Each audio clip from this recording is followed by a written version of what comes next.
I kinda like the surrounding, to be honest. Oh, hello! I didn't know you opened this video. You can call me hREED.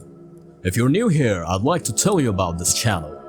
It's about my written horror stories, basically, but every now and then I say some famous creepypastas also. Nobody cares. I bet many left. Shut up! Oh, by the way, this is my inner voice, Whisper the Shadow. I never introduced him here properly.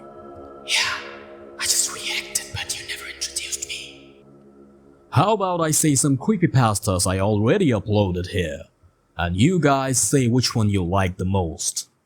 Nobody gonna comment. You don't have many subscribers here.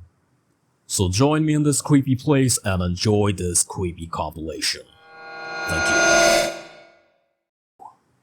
Two friends, Meg and Sam, live in the same room of the hostel. Sam goes out for a party while Meg stays back to study for the upcoming exams. When Sam returns from the party, the lights are all turned off. She doesn't switch on the lights as her friend is asleep. In the morning, Sam tries to wake Meg up to discuss the exams. As Meg doesn't respond, Sam uncovers her face to wake her up. She gets horrified to discover Meg's face turned blue and falls on the floor in a state of shock. She observes that Meg's study table was all messed up and finds a note on the wall. "Aren't you glad you didn't turn on the lights? The murderer must have been in the room when Sam came the previous night." Hola. That's terrifying. Poor Meg. Don't know why Tim looked up, but when Tim did, he saw him there. He stood against his window. His forehead rested against the glass, and his eyes were still and light. And he smiled kinda cartoonish. And he just stood there in the window. Tim's wife was upstairs sleeping. Tim's son was in his crib and Tim couldn't move. Tim froze and watched him looking past him through the glass. His smile never moved, but he put a hand up and slid it down the glass, watching Tim, with matted hair and yellow skin, and face through the window. Tim couldn't do anything. Tim just stayed there, frozen, looking into his home. He stood against Tim's window. I don't get it. Weird. A girl is alone at home one night for the first time with her dog. The girl listens on the news about a serial killer. She goes to sleep after locking all the doors and windows but for one, which doesn't close. Suddenly she is awakened by a dripping sound. She tries to go back to sleep and puts her hand down on the bed for a lick from her dog. As the dripping sound continues, she goes to check on the taps in the kitchen, bathroom and everywhere else but finds nothing. The dripping sound continues. The girl is getting scared right now, but as her hand gets licked from under the bed, she slowly falls asleep. In the morning, when she opens the closet, she finds her dog killed and hanged upside down. The dripping sound was from the dog's blood on the closet doors. She sees a message. Humans can lick too. Oh my god. Two friends having a conversation.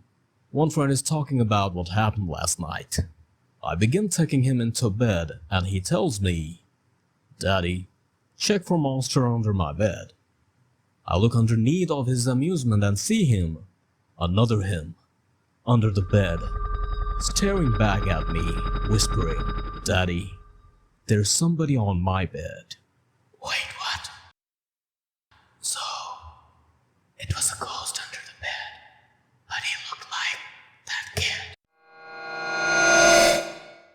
Last night a friend rushed Mike out of the house to catch the opening act at a local bar's music night. After a few drinks, Mike realized Mike's phone wasn't in his pocket. He checked the table where they're sitting at, the bar, the bathrooms, everywhere. And after no luck, he used his friend's phone to call his number. After 2 rings, someone answered, gave out a low raspy giggle, and hung up. They didn't answer again. Mike eventually gave it up as a lost cause and headed home. Mike found his phone laying on his nightstand, right where he left it. I don't know why man is driving home late in the night when he spots a girl asking for a hitchhike. The pretty girl is dressed in a beautiful white dress. The man offers her a ride and they strike up an interesting conversation. He drops the girl at her home. Next day, while driving for work, he notices that the girl, by accident, has forgotten her sweater in his car. He drives towards her home to hand over the sweater. An old lady opens the door when he rings the bell. He tells her the incident about last night and gives her the sweater. The lady refuses to accept it, saying he is mistaken. The man is surprised and questions the lady again. He is dumbstruck when the lady says her daughter died in a car accident a couple of years ago. What? Yeah,